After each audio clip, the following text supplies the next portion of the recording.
భారతదేశపు మహాగ్రంథాలు, కావ్యాల సంపూర్ణ సంకలనం. సబ్స్క్రైబ్ చేయండి తిలక్. తమ భార్య వినతిని ఆలకించండి.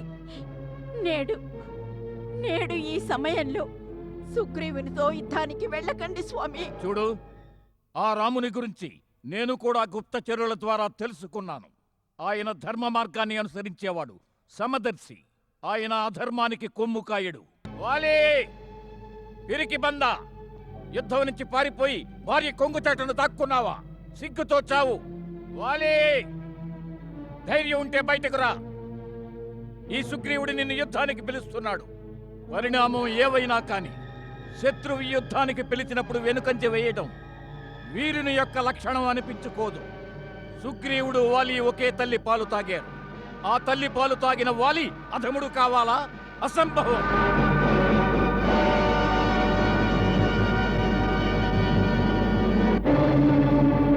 స్వామి, స్వామి, నాథ,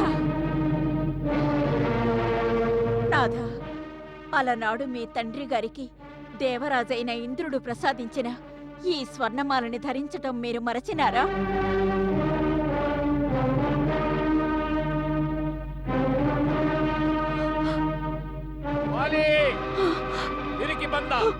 యుద్ధం నుంచి పారిపోయి భార్య కొంగుచాటును దాక్కున్నావా? సిగ్గుతో చావు. స్వామి, నాథ,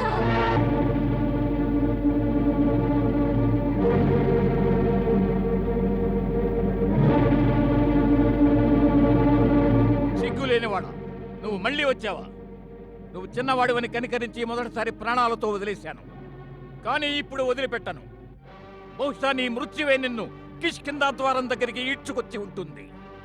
ఎవరు మరణిస్తారో యుద్ధానంతరమే తెలుస్తుంది. సుగ్రీవా, ఎందుకు నా చేతుల్లో చస్తావు? ఎప్పటికైనా వెళ్ళిపో. పిరికివాడిలా మాట్లాడుకోవాలి. తల్లిపాలు తాగి ఉంటే తక్షణం యుద్ధానికి రా. అలాగే వస్తాను. నీ నుదుటి మీద నేడే చావాలని రాసుంటే పద, రా, పద.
వంచన, వంచన.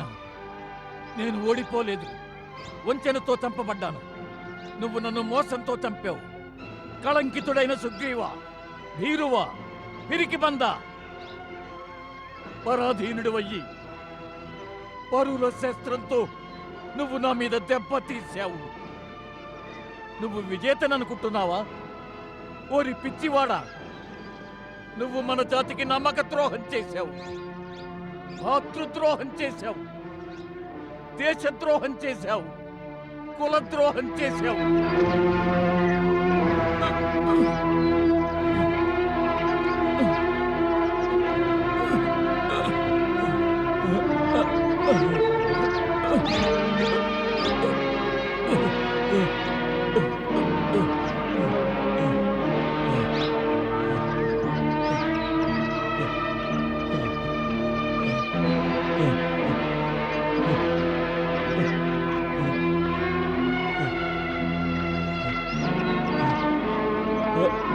వచ్చావా? నీవే రాముడివన్నమాట. రాజకుల శిరోమణి శ్రీరామ, దశరథ నందన రఘుకుల భూషణ. ఎవరి కీర్తి పతాకమైతే ఆర్యావర్తమంతటా ఎగురుతున్నదో ఆ రాముడివా నీవు? సరిగ్గా గుర్తించావు కపివరా. వీరే పురుషోత్తములైన శ్రీరామచంద్రులు.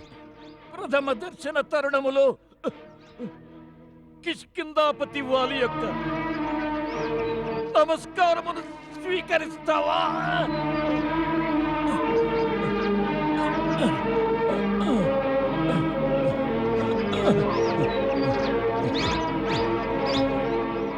ఏ ధర్మపాలక, పురుషోత్తమ శ్రీరామ, నాకు సందేహ నివృత్తి చెయ్యి. ఏ నియమ నిబంధనలు నువ్వు పాటించావు రామా? చాటున ఉండి నా మీద దెబ్బతీశావు కదా. ఈ విధంగా కొంచెం ఉండి దెబ్బతీయడం వీరోచితం కాదు. ఇది వేటగాని పని రామా. ఇలా చేయడం వల్ల నీ వీరత్వానికి కళంకం రాదా రామా? రామా, చెప్పు, సమాధానం చెప్పు రామా, సమాధానం చెప్పు.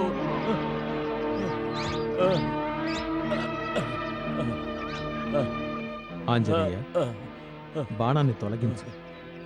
బాధ ఉపశమిస్తుంది.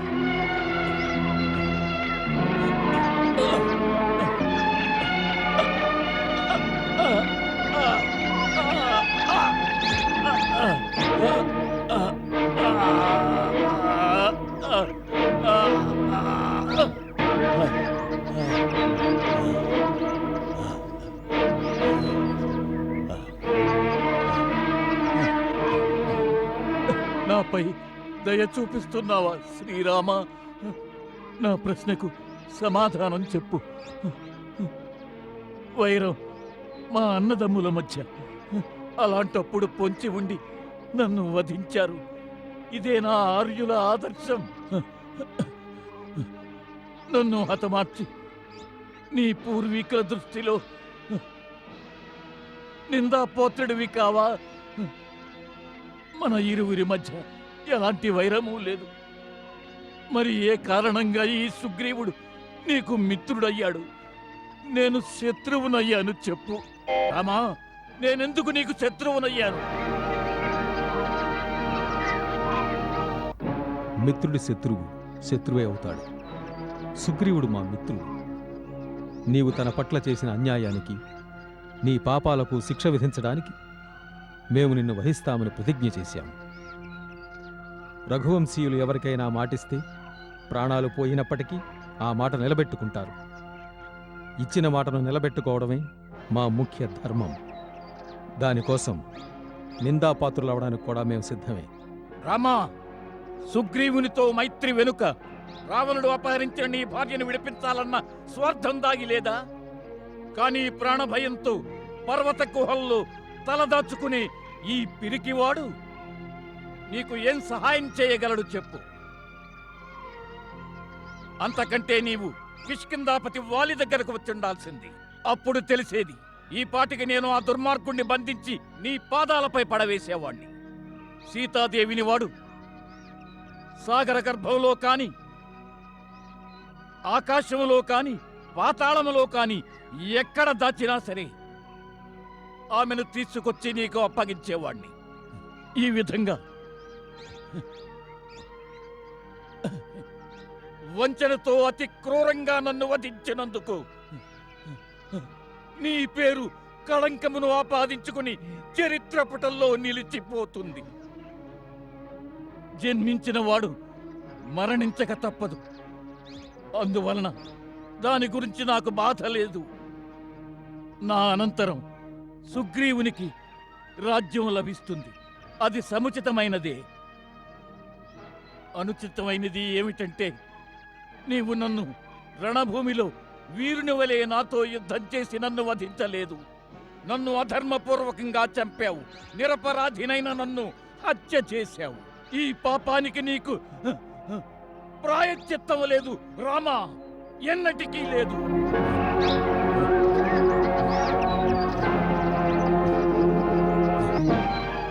వానర రాజా, నేడు మరణావస్థను అనుభవిస్తున్న నువ్వు ఏ ధర్మం, సత్కర్మలు, నీతి గురించి మాట్లాడుతున్నావో నీ జీవిత కాలంలో అదే ధర్మం, సత్కర్మ, నీతి న్యాయాల గురించి నీవు కలలో కూడా ఆలోచించలేదు. ధర్మం, అర్థం, కామం లాంటి లౌకిక సదాచారాలు నీకు బొత్తిగా తెలియవు. ఆచార్యుల ద్వారా ధర్మస్వరూపాన్ని పూర్తిగా తెలుసుకోకుండానే నువ్వు నాకు ధర్మోపదేశం చేయాలనుకుంటున్నావు. నన్ను నిందించే సమయంలో నువ్వు నాకు తెలివి తక్కువ బాలుడి రూపంలో కనపడ్డావు. నువ్వు చపల చిత్తుడివి. చంచల చిత్తులైన అజ్ఞానులైన వానరులు నీ మంత్రులు. ఒక అంధుడు ఇంకొక అంధుడికి దారి చూపించినట్లుగా నీ వద్దనున్న చపల మంత్రులు నీకు సలహాలిస్తూ ఉంటారు. మరి నువ్వు ధర్మాన్ని ఎలా తెలుసుకోగలవు? ధర్మం యొక్క సూక్ష్మ స్వరూపాన్ని ఎలా అర్థం చేసుకోగలవు? ధర్మాన్ని పక్కన పెడితే నీ అపరిమిత బలాన్ని చూసుకుని మదోన్మత్తుడవై సామాన్యమైన లౌకిక ఆచార వ్యవహారాల గురించి ఎన్నడూ ఆలోచించలేదు. అన్నగారు, తండ్రి, గురువు ఈ ముగ్గురు సమానంగా పూజనీయులు. అదేవిధంగా తమ్ముడు, పుత్రుడు, శిష్యుడు ఈ ముగ్గురు సమానమని అంటారు. పుత్రుని భార్యతో, తమ్ముని భార్యతో, సహోదరితో, కుమార్తెతో సమానమైన పవిత్ర సంబంధం నెరపడం అనాదిగా వస్తున్న సామాజికమైన, నైతికమైన ధర్మం. నీవు ఏనాడు ఏ నియమాన్ని పాటించలేదు. నీ తమ్ముడైన సుగ్రీవుడికి అన్యాయం చేసి ఏ దోషం లేకపోయినా అతడిని వెళ్ళగొట్టావు. అతడు బ్రతికుండగానే అతడి భార్య రుమను అధర్మంగా, అవినీతిగా భార్యలాగా నీ అధీనంలో ఉంచుకున్నావు. నీలాంటి పురుషుణ్ణి వధించడమే సముచిత దండనగా భావించబడింది. ఒకవేళ ఇది నా పాపమే అయితే దండించే అధికారం కేవలం రాజుకే ఉంటుంది. నన్ను దండించే అధికారం నీకెవరిచ్చారో చెప్పు రామా. దురహంకారి, నీకిది విదితమై ఉండాలి. పర్వతాలు, వనాలు, అడవులతో సహితంగా ఈ భూమండలమంతా మా ఇక్ష్వాకు వంశ రాజులది. ఇప్పుడు ఇక్ష్వాకు వంశ రాజు భరతుడు. వాని ఆజ్ఞను పాలించేవాడిగా పవిత్ర ఇక్ష్వాకు వంశానికి చెందినవాడిని కావడం వల్ల ఇక్కడున్న పశువులు, పక్షులు, నరులు, వానరులు అందరి పట్ల దయాగుణాన్ని కలిగి ఉండడం లేదా వారిని దండించే అధికారం నాకు ప్రాప్తించింది. ధర్మాత్ముడైన భరతుడు ఈ భూమిని పాలిస్తున్నాడు. ఆయన ఉండగా ఏ ప్రాణి ధర్మవిరుద్ధంగా ప్రవర్తించకూడదు.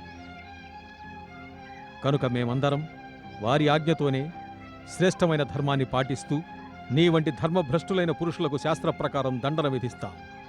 బాలి, సత్పురుషుల ధర్మం అతి సూక్ష్మంగా ఉంటుంది. దానిని అర్థం చేసుకోవడం కఠినం.